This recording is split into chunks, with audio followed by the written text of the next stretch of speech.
So hello and welcome to our online seminar about COVID-19. Keep teaching, planning, and delivering remote instructions to your students during this hard time. So as you know, this will be a four session series, and we're very happy because today we have our expert Richard. Richard Powers is a professor emeritus of English language and literature from the University of Maryland Global Campus. He's an expert in online teaching, trainer, and instructional design. He has taught online since 1998 using WebTyco, Backboard, Moodle, Brightspace, and Elias. Currently, he's a project coordinator at the Professional School of Education in Stuttgart for blended Stuttgart Ludwigsburg for blended learning courses for diversity of teaching in training. Since the coronavirus outbreak, Richard is a key member of the two task forces preparing students and teachers to teach remotely in this confusing time. With the City College of Chicago, Richard is moving 3,000 teachers and 25,000 students online. At Stuttgart University, Richard is training a department of 50 project managers and 3,000 teachers in training. So as you can see, we really have one of the best experts in the field, and we're very happy to have Richard on board. And please welcome warmly Richard, and I pass the microphone to you to start our online seminar. That's excellent. Thank you very much, Alex, for that wonderful. Try to click on your microphone again, Richard. How's that? Can you hear me now? No, we cannot hear you yet. If you click on audio, audio conference setting, let's try that. And how's that? Can you hear me now? Hello? Hello? No, we cannot hear you yet. And now, can you hear me now? Let's try again. I know Adobe's is not the best. Good morning. Is it working now? Tool in terms of connectivity. Tested this morning. Hello? Hello? Yes. It's perfect. Okay. Is it working now? Yeah. Oh, that's great. Pat, wonderful. Thank you, everybody, for the chat. It just shows you this is a wonderful way to start, in fact, because you see that everybody knows the times are confusing. It's hectic. There's lots of things going on in everybody's mind. And now with this move to technology comes all of these changes. Our systems compatible. So I know everybody hears it too, but it's really important to kind of just relax. If this happens to you, because a lot of you will be going online, you'll be starting to use teleconferencing and this kinds of methods. When it happens, always try to remain calm and then keep working at things, and eventually it will work out, right? Always having a plan B is very helpful too. So first of all, I wanted to say good morning to everybody, right? Welcome to this Thursday. It's probably, I don't know, I count the days, it feels like we've been in a crisis contingency mode for the last 2 weeks or 3 weeks with my project. So I can imagine that everybody out there is going through the same thing. You wake up, see what's in the news, what's going on in your own lives, how your children, how your students might be doing if you're connected. And it's just such a difficult time. It's a unique time, as we all know too. So that is also presenting its challenges as well. Alex mentioned that I'm on 2 task forces right now. I had been teaching online for many years. Very normal, nothing really big. And now, with the social isolations and the schools closing, there's a huge rush, as you know, and huge pressure on the schools, on teachers, on students to go online. And so what normally would probably happen over the next 2 years is happening in 2 months for some places. And we're seeing all kinds of problems with that. So what we wanted to do with these 4 series is spend about an hour over 4 different days talking about these things. I realize that most of the people on the line are involved with digitalization in some way. Otherwise, you wouldn't have a webcam and you wouldn't be participating in these seminars. So When I was speaking with Alex, we were thinking about a lot of you out there are going to be leaders, if you aren't now, as you start to help other faculty and students move to this new online environment. And I can tell you, if you're nervous or anxious, that's a normal feeling.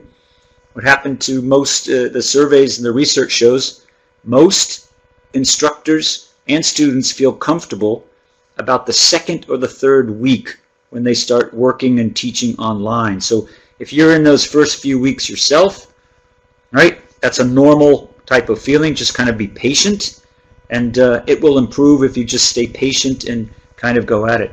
One problem I think that we all have as teachers is that we want things to be very good and sometimes perfect for our students. And so the hard part with these initial challenges is maybe going to that place where you can have mistakes happen, you'll have some troubleshooting, and you try to, if you can't get everybody, you try to do the best that you can. Okay, so let's start. You can probably see my presentation. There's the title. Move down on the slides. We'll start on this first section with part 1, environment and overview of moving online. I think I can move them too. All right. So what's happening out there? You don't need me to tell you. Maybe one other point is, as you have questions, please put them in the chat. I talk very fast too. Okay. I'm an American, but I live in Stuttgart and also work in the Netherlands. So I go back and forth Germany and the Netherlands, and I talk very quickly. So if I'm talking too fast, please put a note in the chat. Rich, slow down. Okay.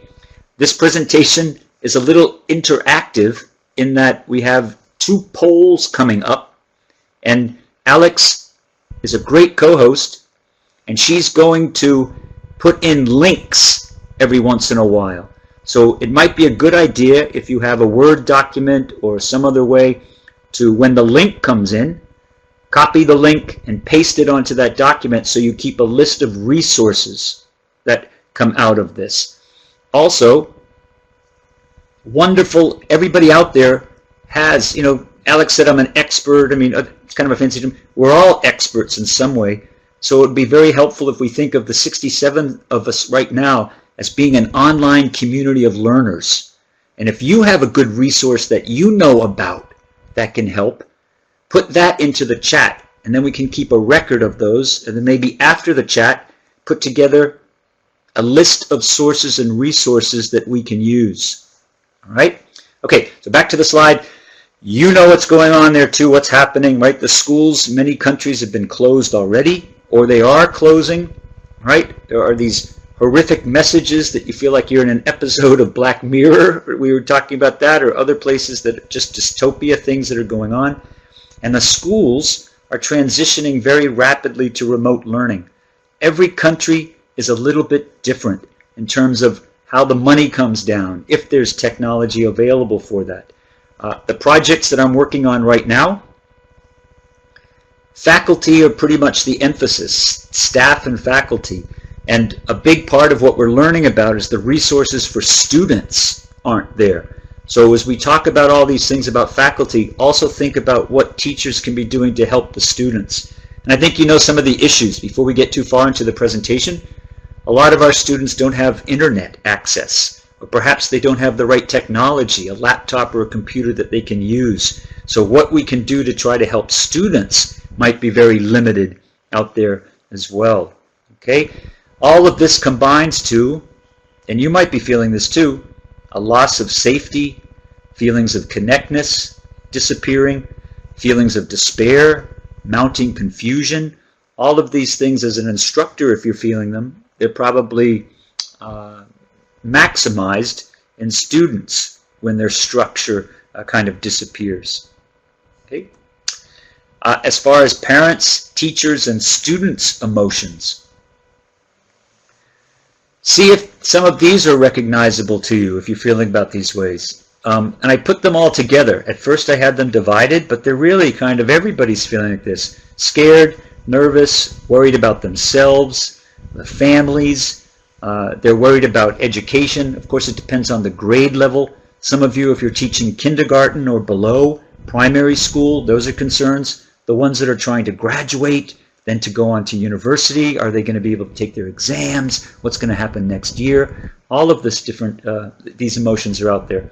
And then on top of that, they're scared, nervous, and worried about the disease, the virus. I mean, many of us out there, you might know people who have the disease and are suffering with the flu and trying to get through it. Then it's kind of like a roller coaster, right? There could be also among children, and maybe yourself too, feelings every now and then of happiness with the increased family presence at home. You know, if mom and dad are suddenly at home, more time spent with them, but then that leads to D2. This could be tense, depending on the family relationships and staying at home together, right?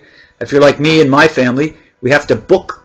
Everybody's working from home, so you have to book rooms. For this morning, we have a conference call, so you're probably going through the same things. At first, working at home might sound like it's a wonderful thing, but then the distractions that are there and the things that keep you moving back and forth, and the boundaries. So that could be an issue going on too.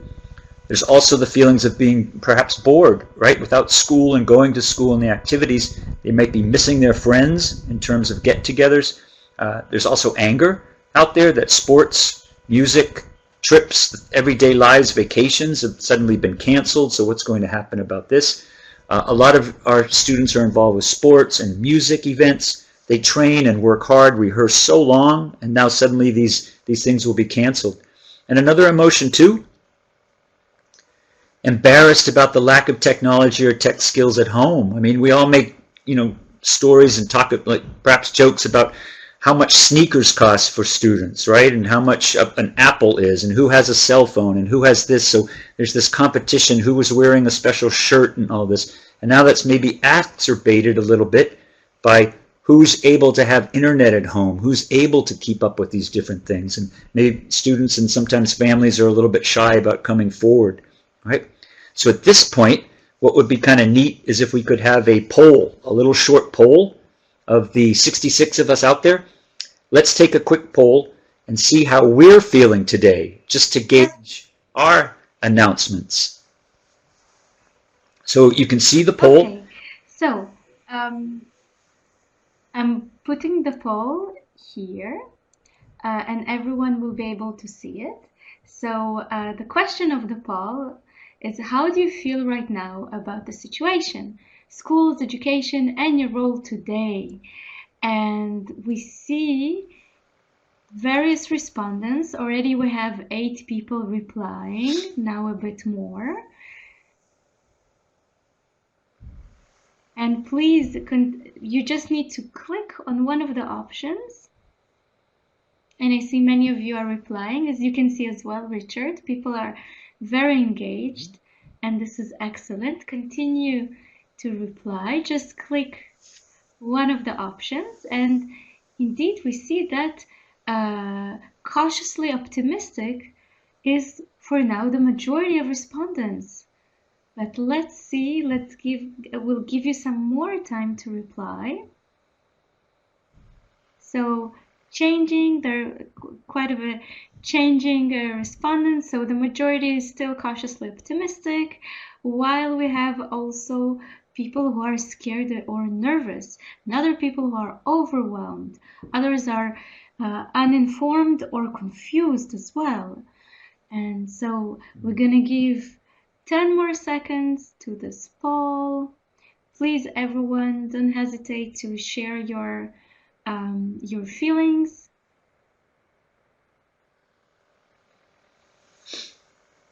So let's see, we're gonna close the poll in 5, 4, 3, 2, 1. 3, 2, 1.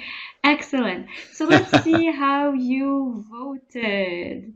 There we go. That's how various people voted, and the results are as following. So we have, and then you can see the results, the right? It's kind of interesting in there. Cautiously Okay, optimistic.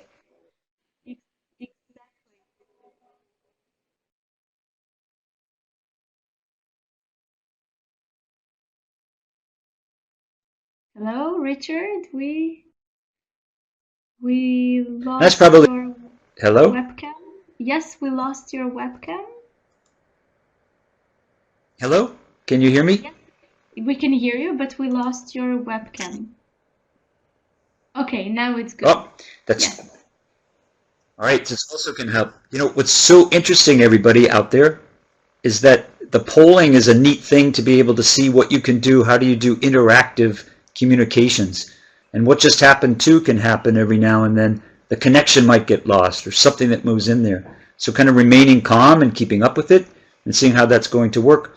We were just talking about how people's emotions were and what they were going in. And the majority, if you could see the results, 44% are cautiously optimistic. And I think that kind of makes sense for us in our environment because a lot of us are digitally literate, so we're kind of, but it's also kind of a good sign that's moving in. The next big ones were scared or nervous, and then uninformed or confused. There's a lot of, going out there too. So thanks very much for that poll. That's helpful to see how we're all, going. Now, based on those results, you can see, maybe you've heard this already. This Maslov is more important than Bloom right now, is making the rounds on a lot of the get ready to teach conferences and webinars.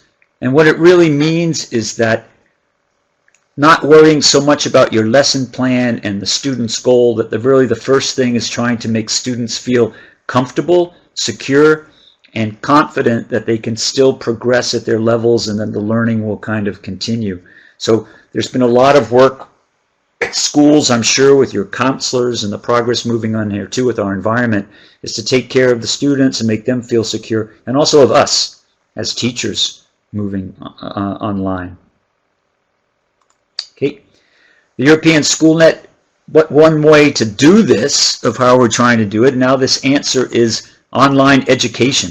So since we can't meet in schools, it's dangerous for this particular time, we don't know how long the schools will be closed, everybody's looking towards online education to be the way to do this. And if that's going to, be able to work out, and see how that kind of, goes too. Put it in the context. Maybe some of you, and I think at this point Alex is going to put some links into the chat, and one of this very first link is to Rebecca Barrett Fox's article. And you guys can do things faster than I can speak, so what would be really cool is if you could click on the link, and then as I'm talking about it, read what Rebecca Barrett Fox has to say. You might be surprised. Her title is "Do a Bad Job of Putting Your Course Online." Okay, and what she really means is nobody expects teachers to take everything they do in the classroom and now put it online. That would just take way too much time. It's too constructive. We're not really instructional designers. That's why maybe this concept of teaching remotely is maybe a better concept, at least in English. In all of your languages, there's probably the same difference between online teaching and then teaching remotely. If you're teaching remotely, you're really using a range of tools. It doesn't have to be an LMS. It could be email. It could be the telephone, right? It could be by mail, right? All kinds of ways how you're going to teach remotely.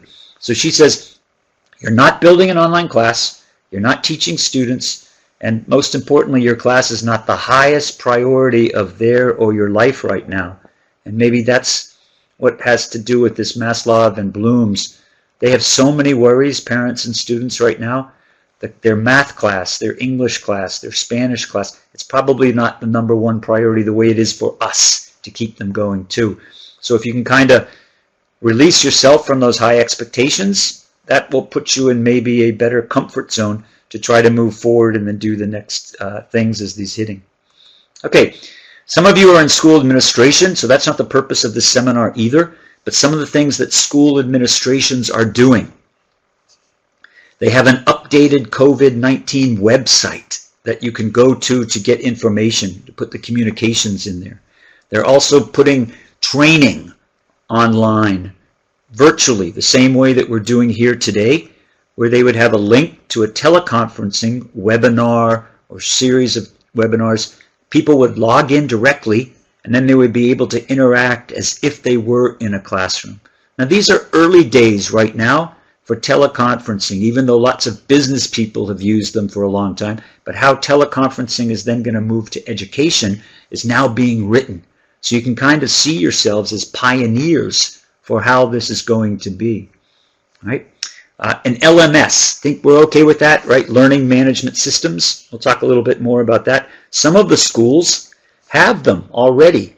A lot of the schools don't. So as we quickly move towards that, that's going to be kind of hard. And then there's also this pedagogical use of email. If email is the only thing you have for your students to keep them in, what are the best ways to keep them assignments and going forward with that? The links that are being put in the chat are just some guides for what some schools have done already at the district level or maybe regional. And so if some of you are school directors, maybe look at a couple of other examples out there to try to get information out.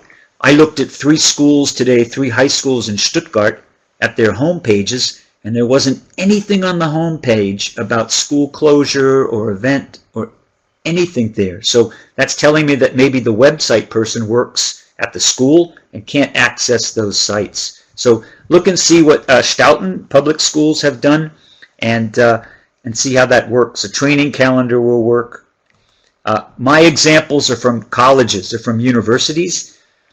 Probably bad examples for a lot of you if you're teaching kindergarten and K through 12, because those environments usually don't have the funds to have a big website or a web page. But I'll bet in your network of teachers, or maybe even some students, if there's somebody who could put a WordPress, which is free, website together and then host it and link it, at least those messages would be coming up and then going there.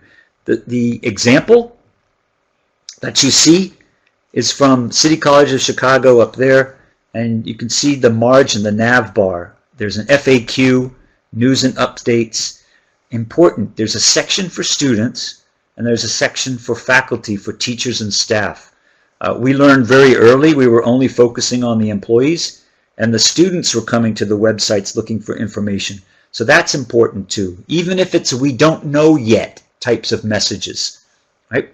Okay, foreign languages, okay, this is an American site, so English, but we have a lot of Spanish faculty and Spanish students, so we have that link for this. Maybe it's helpful depending on where you are. You just need one language. Everybody is speaking the same. Or having the translated into English there, and then having a link for resources. So that kind of a nav bar at the top of those 6 major areas might be helpful for you if you're trying to plan training or a website or a newsletter that you can send out by email, something that will work that way too.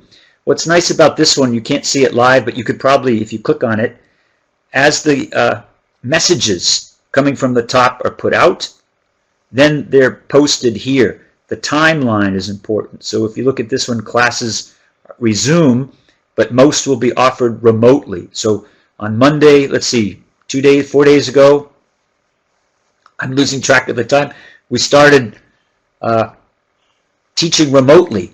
So we had a run of 2,500 teachers who weren't teaching online suddenly go and then do that. So some of the experiences I have we can talk about. We've got 3 more series, so we can do that too. Here's an example of what they're doing at Stuttgart University. It's pretty neat. They have forums, right? So a lot of you who know the LMS, a learning management system. This one is Ilias. Ilias is free, and they set up forums where people, students and faculty can post their questions and get information. So it was pretty quickly done. Those of you who can read German, right, you can see how to, but first of all, there's directions on the left, and the forums have different topics. How do I teach? What about copyrights? How do I record?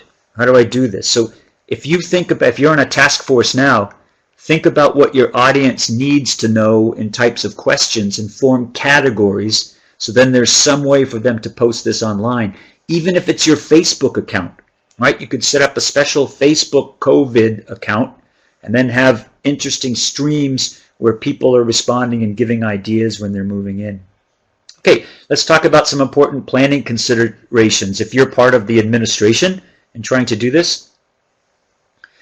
We found that training was super important, right? We have an LMS, it's called Brightspace. We also use Zoom, but many faculty had never used it. So what the IT office set up was a number of training sessions, 2 and 3 per day. Everybody's working from home, so since they're working from home, it's kind of like what you're doing now, going to a seminar, getting a little bit of training and education and setting that up. What's important is that the training calendar, if you keep that up and people can register, there's a Eventbrite is also something that we use that's super easy. Probably you could Google this. I don't know if it's eventbrite.com, put that in there. But that's also a free service that you can register your events and then link to them and people can sign up for them so you know how many people are coming. What's important is that the training calendar's release has to come from your leadership's communication. One thing that we've learned is don't do anything until the higher level guidance comes down to you, telling you what to do. And that's been kind of frustrating. You know, if it's at a national level in your country about digital, and then it goes to a state or regional or district, and then it comes down to the school, and then the principal or the head of the school releases to the teachers. What we found was a lot of teachers had very good ideas and were sending them to everybody, but that some of the problems was that maybe the school isn't agreeable with what the teacher is doing out on his or her own. For example, we use Zoom, and we're going to talk about that in a second, Zoom teleconferencing. But Zoom has a lot of privacy issues. So with any new tool that you're looking at, make sure you read the privacy statement. Every software and learning tool will have a privacy statement. Find it, go to the home page, search for the privacy statement, and it will tell you whether or not they record, what's going on with the information that they use. So when you're trying to figure out what tool to use on your own, the senior leadership is looking at what's legally allowed and how that's going to work too. All right, another good idea that you're seeing for us today. If you're doing virtual training like this, have 2 people, one like me talking, and another person like Alex to man the chat and watch it to see if anything is going wrong or people have questions. Right? Another good idea for training is record the session and post it online, and that way that people that couldn't go, they can go to it too. Now, we've talked about this, the communications restrictions. It has to adhere to top-down guidance. Everybody, we're all in a hierarchy. At crisis and contingency times, it's important that the message uses the same language at each level as it goes down to the teacher and to the school. So when the students and the teachers start complaining, and they will, of course, what's this, this? If the only message that you have at this level is this, repeat the message, say we're waiting for further guidance. Other than that, there's not a lot that you can do. But most of us are teachers too. We care about our students. You're probably doing something anyway, keeping up with them on Facebook or email, or helping them, especially if they have exams coming in. Okay, so work within your parameters that you're given. Use the same words. Whatever's going down is then coming up. And what you're trying to do is mitigate rumor, release, and confusion. And I'm seeing some great suggestions in the chat. People talk about Doodle for scheduling times. That's a great tool, right? It's free. It will show you when people are available. Moodle, Zoom we'll talk about. Padlet is wonderful, right? We'll see that soon. And Google Classroom. Hadia has pronounced that too. Also a free resource that people can use with Google Hangouts, the virtual part of it as well. So yeah, excellent. Yelsar has a great point. When we get to Zoom, Zoom is free, but only for 40 minutes. With all of these products we'll talk about, they have free rights, but then if you want to pay a little bit, then you can get more with them too. But the nice thing about Zoom, and keep talking about it, we'll get to it, is that once those 40 minutes are over, the people can just click on the link again and then come back in. And again, be cautious about Zoom with the privacy. Okay, so at this point, we wanted to do another poll. That last poll was kind of fun. Let's do another poll about how your communications are working at today. How are you getting or providing updated information?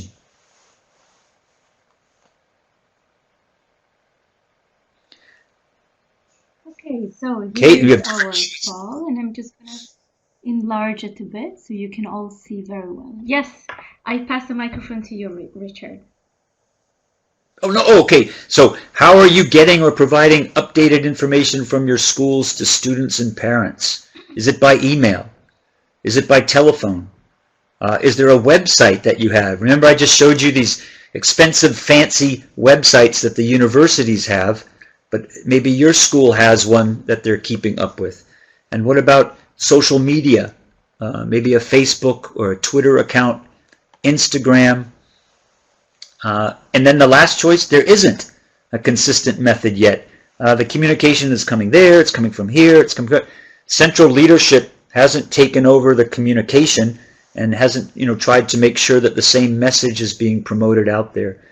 And the whole reason that we're trying to do this with communications as top-down is not to control people, but it's to make sure that the same message is in sync at all of these different levels. Okay, classroom WhatsApp group, right? Social media, that's another choice that we could put in there. Maybe we'll give about 10 more seconds for people to and I see it's vote. Very interesting, Richard. Very interesting that we really have different views. So many communicate by email, while at the same time by the official, maybe the school website or the ministry website, and social media. So it's very diverse. We see a diverse and almost equal. So we talk about 22%, 36%. So 20, 24, 36. So very pretty equal distribution. So that's very, very interesting. And I'm going to share the results with you. Shall we give some more time to vote? Maybe 10 seconds. 10, 9, 8, 7, 6, 5, 4, 3, 2, and then 1. Okay, so we'll stop the voting. This is like live voting for Eurovision or something, right? That's also been canceled too, right? The poor Dutch had planned for a long time in Rotterdam, and now, right? Okay, so you can see the results. And what would be very interesting, and that's a great question. Natsia put in the chat, a colleague said pupils legally can have an email from 12 and WhatsApp from 18. So, it would be super interesting to see the poll results by country and then by school level, right? Okay, maybe email and Facebook. Of course, kindergarten is going to use that. So, or email certainly, but like a website or social media coming in there too. But I think, Alex, you said it best. There's just this wide range. There's a little bit of an advantage for email, but what's encouraging to me is look how many website, about 25% are actually using their websites, and just as many are using social media, Facebook and Twitter. And this expression in English, necessity is the mother of invention. Maybe people have heard that before. Necessity is the mother of invention. What that usually means is first there has to be a need for something, and then people find a solution for it. And that's why it was great. The first poll, a lot of people said cautiously optimistic, and I think you think as I do, maybe that's a teacher mentality. People are smart, they're creative, they'll figure it out if they have some time, and they're given the kind of the necessary tools when they're moving through it. Okay, so what else? That was about communication, kind of interesting. What contact information should you have? And maybe this is more for the parents, right? Certainly the supervisor's email, right? School mental health professionals, if you have those. I think as the weeks go by and we're in crisis mode, children are staying at home, there'll be increased issues with these for both the parents, the children. So students and parents information, and then the counselors, and then any kind of diversity or inclusion specialists that you might have, right? Inclusion and diversity is already an issue, and now we're going to have technology inclusion, right? Some parents aren't good with technology. Some children aren't good or don't have the resources. So along with all the other inclusion issues of race, religion, age, accessibility that are out there, now we have this technology challenge to make sure that no child is kind of left behind. So what can parents do? Right? Certainly that's not the scope of our lecture, but today, number one is all about the overview. They can inform themselves about safety precautions, right? They can talk to their children about their feelings. I think you all know this expression as teachers, psychological safety, right? This expression, that has to come first before the learning can really start. Plan and develop a support network. Put students' feelings ahead of any take-home assignments. Maybe as a teacher, you're giving assignments to the parents to take home for the students. Maybe there's just some mornings if the parent is homeschooling where the child is obviously not in the mood for that. It's okay to maybe do a feeling kind of assessment and see what's going on. Find out where the school information is best updated. Where are you going to get the best information? Not from the gossip or the rumor mill, but probably from the leadership there too. And then know where to get help. And at this point, what Alex has already put this super link. It's an American link to the National Child Support for Trauma website. And they have the outbreak fact sheet. And if I can ask Alex to load that sheet, we can take a look at it. Meanwhile, click on the link. And no problem, no problem. Because people can also link directly to the site. And then you can see this, and it's free, it's downloadable.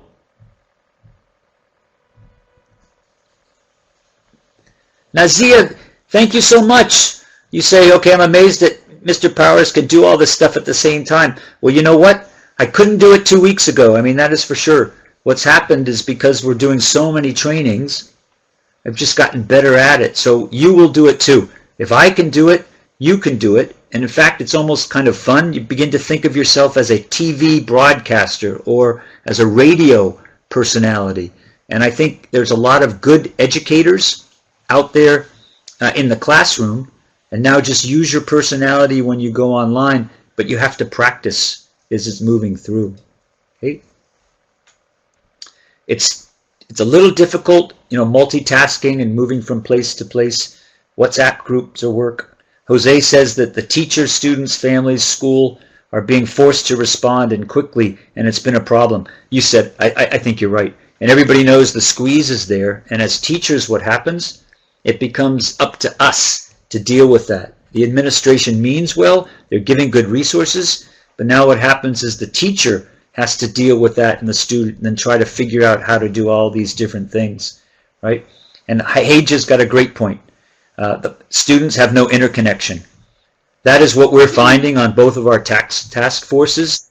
You can do all these great things, but then if the students don't have internet, the parents don't have internet, there is no way to try to get through that. So thanks, Alex. Alex has uploaded this parent caregiver guide to helping families cope. And if you can scroll down a little on the guide, you'll see the readiness is here. It has tips about reducing family stress, or notes about scheduling and activities, hygiene and medical care, how to cope. And then maybe what's helpful here is it breaks it out by age group. So preschoolers, here's the reactions. And now here are some suggestions or ideas of how to help at that particular level. Now this is for the parents, right? But can certainly help with instructors too. So if you're sending out something by email today, okay, this version is in English, but there's another version in Spanish too that they've done. So go to the website, download that. You can see the school age and adolescents, and then some links about seeking additional help is there too. When you get to that web page for the NCTSN, you'll see other resources. So please take a look at those. I can recommend that one too. And Alex is putting those in there as well. Another idea that they have is simple activities for children and adolescents. And I don't know if this one's easy, Alex, to upload. The one about the simple activities. Yes, I'm doing it now. Just a second. Thanks so much. So we're talking about parent caregiver guide, right? Or simple filling chart? The simple activities. Simple Is there one that says simple? Yes. Yes. Yes. Simple And activities on the for web. children and adolescents. Here it is. Oh, I'm totally patient. It's one thing I've learned this week. Oh my gosh. And I think it's good for everybody out there to see this balance of it takes a little bit of time, documents need to upload, but here's another activity sheet from NCTSN, simple activities for children and adolescents. A lot of us know that as teachers, but the parents might not know. You know, the parents, they're busy, sometimes both are working. Now they've got maybe 2, 3 kids at home the whole day, and they're expected to homeschool, whatever that means. Now, how do you include play and recreation in there for different ages? So these simple activities might help parents play hide and seek. Okay, hide and seek. Simon Says they have coming in. Sound search for different things. Charades, encore, 20 guesses. What we found too in a lot of the studies, if you let the children decide, okay, suggest 4 or 5 activities. Now, what would you like to do? So that every day, maybe if there's a lesson for school, there's also some kind of fun activity in there. But lots of these things are on the web. And I think a lot of you are great researchers too. If you just went online and said activities for children in your language, you're going to find somebody has posted something with some kind of ideas. And so these are things that you could use with parents. Now, Jose says a good point here. The global scale and speed in this epidemic and the current educational disruption are incomparable to the world school, and if prolonged can threaten the right to education. I think you have a great point there. You know, the same way that the world worries about food for everybody, now it's this right to education. So the idea is that these types of education services that we're doing now, the internet is going to be able to provide a temporary band-aid for keeping the lessons going in schools and keeping them kind of going. Okay, so that was about, it had to do with 15, 16, with those wonderful things. So now maybe, Alex, if we could go back to the presentation.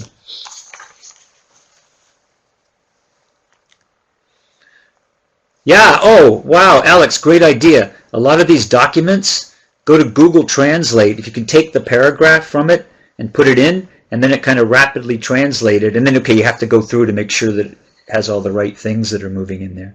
But that was super helpful. Thank you very much, Alex, for that. Okay, so what teachers can do, the messages and the communications. Okay, you guys can read this faster than I can. That's all important. But now, Jose's question is a good one. Well, now, what do we do? Okay, we just talked about this overview. What kind of tools are out there that people can use? And if you think about them in 4 categories, one is an online platform. It's LMS, sometimes it's a course management system, sometimes you hear it as a virtual learning experience. Moodle, Brightspace, Blackboard, Schoology, these are all LMSs. That's one tool that you might be able to use. If you don't, another one is email. And then there's teleconferencing software. Zoom, WebEx, we're using Adobe Connect or Adobe Meetings, and there's Google Hangouts, so one of these might work. And there's still the old-fashioned phone, right, that can be used. Well, old-fashioned, you still need to be connected for it too. And then, because a lot of us are with European SchoolNet and Erasmus Plus and eTwinning, there's still eTwinning. eTwinning has been there for a while. It's a great platform for the projects. But what's important now to think about, and Alex and I were talking about that, is that eTwinning can't be used as an LMS because so many people would then go into it. So if you're currently doing eTwinning projects, it's probably a good idea to keep going. All right, let's show one of these sources. And as I'm speaking, Alex will put some links into the chat that you can use. Schoology, I have a class, last semester I taught, it was showing teachers how to become teachers. And we used this platform called Schoology. It has a free version, and then it also has an expensive version for a whole school district to buy. If you just wanted to try it with students, you can get an account and set up a simple course on it. And I think you can see my screen. This was a grammar lesson for some versus any. Okay, so Schoology, there's the link in there, super, you can go to it. Grammar lesson up at the top, it's easy to make. And now the first thing you see is the content.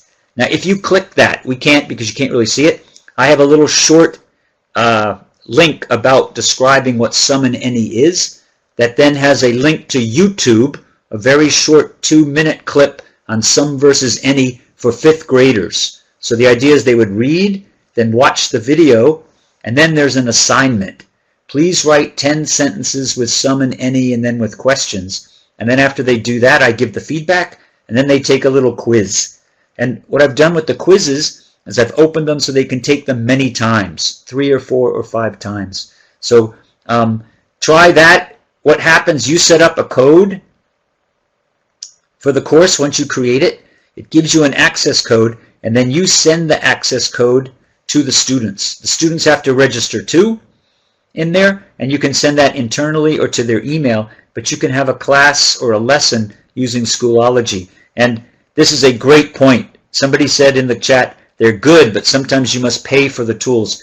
Absolutely true. Schoology is a free version, but then if you want all the frills and if you want a whole school to have it, 25 people or 50, then it costs a little bit of money. So try Schoology. Why I like it in particular is see how easy it is to add materials. Moodle, Ilias, they're a little bit tough. You have to be kind of an instructional designer for doing that. But if you just pull the drop down, you add a folder, call it something, and then put everything in that folder.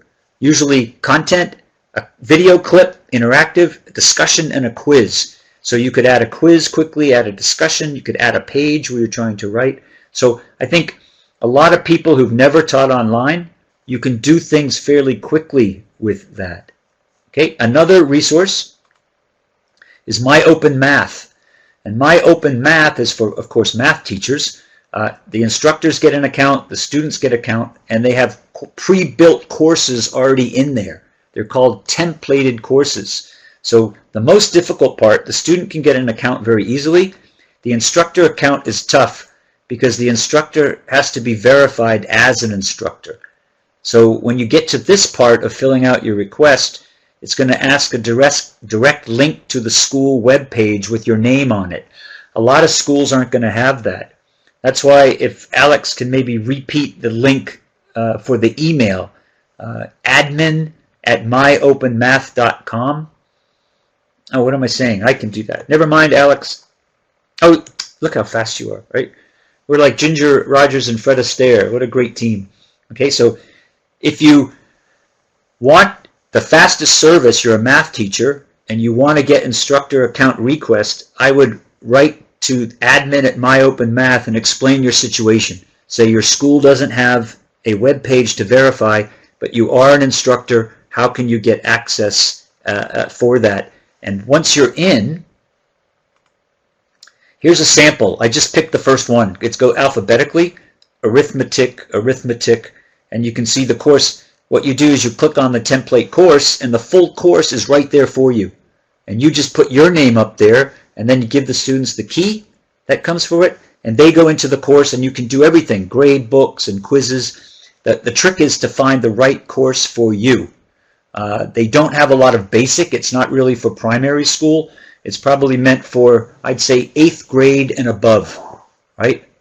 Algebra, lots of trigonometry, geometry courses, calculus for that advanced level. So probably a better fit for that. But go in and see what's there, because rather than reinvent the wheel and having to do all of this creation, use the free stuff that's already out there. So Schoology is nice. My Open Math is nice. And then the other thing that we're doing here, Synchronous Teleconferencing. All right, that's very fancy language for just all of us being together in this room and talking together about something. You have a facilitator or two, and then people talk. Zoom, WebEx, Ring Central. As some of you were saying, you should probably only facilitate after you practice it. I was horrible when I first started. Terrible. I didn't like the way I looked. I got all, I was trying to Google, but you get over that quickly, right? The more that you practice. What I did, a good tip is if you're new to Zoom and WebEx, is practice with family, right? Maybe you're not driving and seeing people, get them to play in the link with you so you get good at sharing screens and hearing your voice and setting things up. Okay? The very first time you have people in the room, the way Alex did, well, go slowly. Okay, we've got 67 people, so we're not going to go one by one. You might just have 6 or 7. Go one by one through your students and say, please use the mic. Now try sharing your screen. Try your webcam. And the first time, if you take maybe the whole hour to do this, it's okay, because the second or the third time, people will just be able to log in and then move. So be patient and give them a lot of time for that. Practice, and then they can also, okay, you could have exercises where you put cognitive reflections in the discussion area. We're kind of getting up to the hour, so I'm going to go rather quickly through these next slides. Alex is doing a super job by putting links to here. So if WebEx, that's another one that's free as a free version or an expensive one.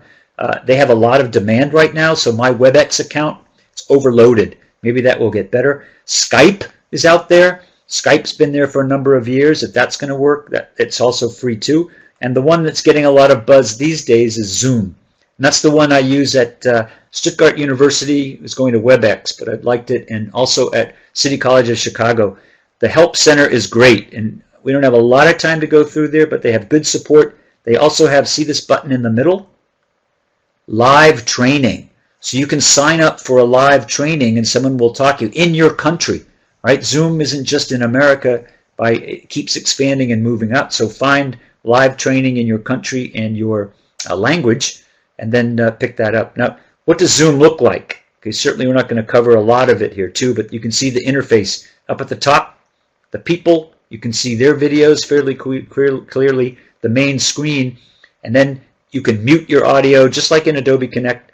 You show your video, you end the meeting there. They have viewing options. And there's a whole bunch of different options that you can set for calling in, right? If your microphone isn't working, for example, and a participant is struggling, they can find that too.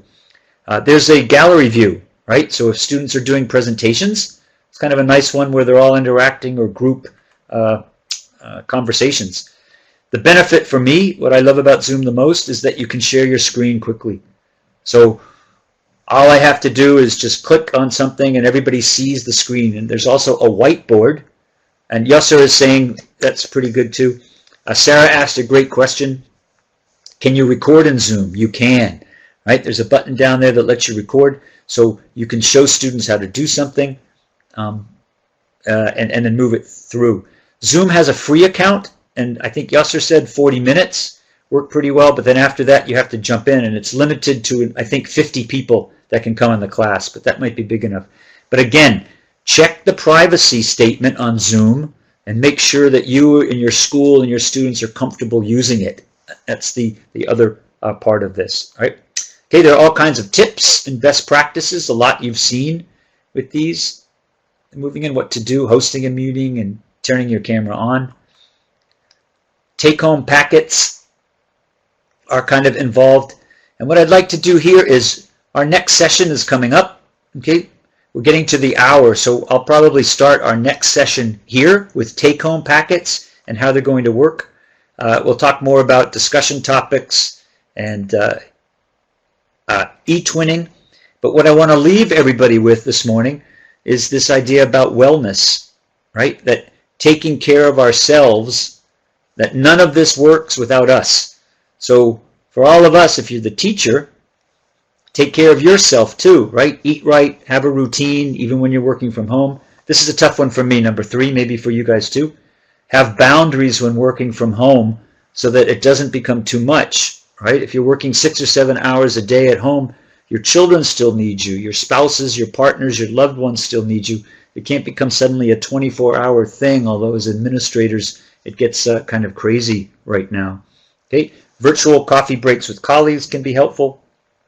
Good modeling will work in there too, and you can prep for your teleconferences. So maybe one last thing we'd like to share, perhaps, Alex, if there's time, is this taking care of yourself file.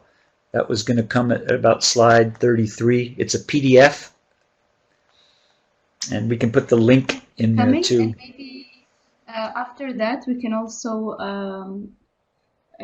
post the Padlet so that then the community can comment on that. But I'm going to share that might be also a good idea just for the last couple of minutes. I will share now the Take Care of Yourself. Just a moment.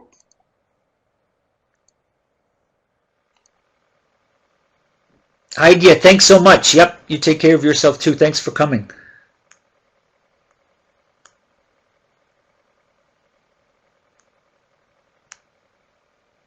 And this one's also kind of an important part of the National Child Traumatic Stress Network, something you can download, give to parents and for yourself, and then just kind of go through it and say which ones are more important for you. You know, it sounds so funny. I printed this off in my house, and it's on the refrigerator, right? Just so that people can pay attention to it. A tough one for me is maintaining boundaries here, going in there to learn how to put stress away. I didn't know about this acronym before, HALT. Hungry, angry, lonely, tired. Right? It sounds like a mixture of all of them that's going in there too. So when you're feeling HALT, what can you do in there? What's also nice about this one down below, they've got the ABCs. Taking care of yourself has 3 areas: awareness, balance, and connection. Know when you're tired, when you're stressed, and take some time off. Try to get some fresh air, jumping jacks, exercise, you know, all kinds of stuff, right? Yeah, the link to taking care of yourself is on the website. We'll have to get that one too. And now maybe, Alex, if we could go back to the Padlet questions. Maybe our participants still have a little bit of time. And what we'd love to get is some ideas. Absolutely, and I'm just sharing now the resources for NCTSN. So you can also check it here. Yes, Nani, there'll be a link to the recording of the seminar, yes. And the slides will be available too. Thank you so much, everybody. Right? And I think what I will do... Thanks so much. With pleasure. I will share now the Padlet, but before that, just also to tell all participants that we will share in the Twinning Live a folder with all the documents we shared during the presentation. So you can also go back to this folder and see it. So don't worry, we will share everything. And now I'm going to send you the link to the Padlet. There you go.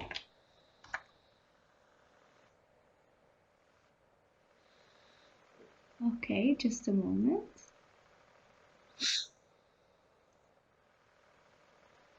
Oh, you're welcome, everybody. It was a pleasure meeting you. All right, it's wonderful meeting you, and I hope you see you in the next seminar. So with the Padlet, you can access the Padlet, and you can see that we posted 4 questions there, and we highly recommend you to share your experience and write on the Padlet. I already see that some people are starting to write. So when you post your name, please also answer the questions. It will be excellent to hearing from you. And just so we're all aware, this is the first session out of 4 sessions, and I'm going to share with you in a moment our next sessions. Just a second.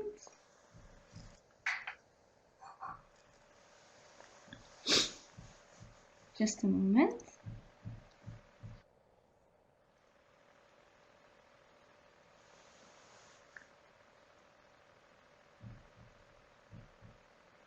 Okay, so our next session will be on Monday from 3 to 4, and we highly recommend you to join. We will continue to explore the topics presented by Richard, and I think it was excellent. I learned a lot. Richard, thank you so much. And I'm sure that also all the teachers learned a lot.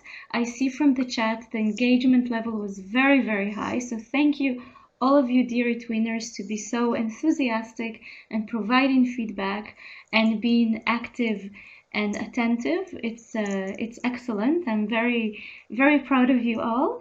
And please join us on Monday, and don't hesitate to share it with your colleagues because we are using, as you can see, the big room. We have spots for 500 people, and maybe some of your colleagues didn't have time to see it on the Twinning Live, but we'll be very happy if they can join. And also, I think if you have colleagues even outside the Twinning, you can still share with them the link to the Adobe Connect, because even though they're not in it winning, they might be interested to join and check this lecture, and then of course join into it winning. So that will motivate them, and they will say, "Excellent! What interesting things we learn," and they will also join it winning. So please share the link. So it's the same link for today. I'm going to share it in one moment with you. Well, actually, you're going to see it in a Twinning Live. So it's the same link for today. We thank you very much. And please note that we have a next session on Monday, the third session on Wednesday, and the fourth session on Thursday. Okay, so stay tuned. And I hope to see you all. And thank you very much, Richard, for excellent presentation. Very useful ideas, very insightful. And thank you. And I pass the microphone to you for some clue. Okay, and I just wanted to thank everybody for being here. It's just so encouraging, you know, and what I love about it is with all the e-twinning and Erasmus Plus is that we're one world, really, people coming together with the same interests. We just want our students to have the best possible learning experience that there is. And if I'll leave you with this thought: anybody can learn how to push some buttons. Anybody can do that. But the heart at remote teaching is a teacher. And if you're a teacher and you do great things in the classroom, you're going to be a teacher who does great things online too. Okay, so we'll see everybody on Monday. Have a nice weekend. I know it's only Thursday, but right, take care of yourselves and be safe. See you on Monday. Thank you, Richard. You're welcome. Bye-bye, Alex. Thanks for everything. Bye-bye. Bye-bye, everyone. Goodbye.